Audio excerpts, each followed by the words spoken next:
Moving into Calc 1, we'll take a look at the power rule. So the background of the power rule is that if we have a function f of x, which is equal to a variable with an exponent, then the derivative of that f of x is equal to the exponent multiplied by the variable raised to the exponent minus 1. This can also be rewritten as a d dx rather than the f prime of x.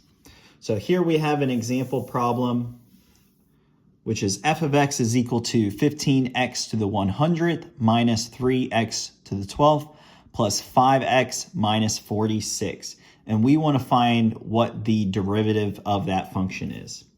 So this is a very simple example problem. All we're going to do is use our power rule here. So we know that 15x to the 100th, we're going to bring this 100th to the front and do 100 times 15 multiplied by x to the 100th minus 1. So that's our power rule.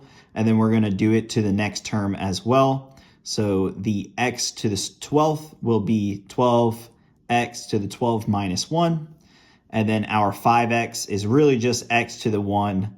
So the 1 will come out in front, and we're going to have x to the 1 minus 1. And we know that 1 minus 1 is 0, and any variable raised to the 0th power is going to be 1.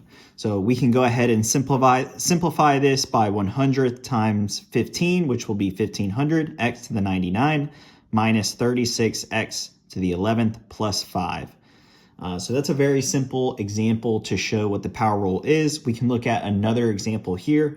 So we have f of x is equal to 2x to the 6 plus 7x to the negative 6.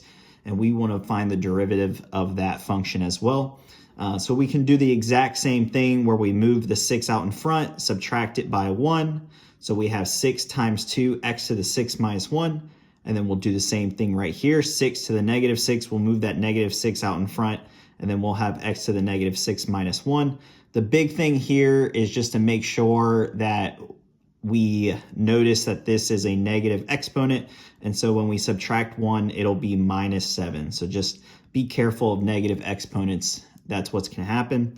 So in simplifying this, we'll have 12x to the 5th minus 42x to the negative 7.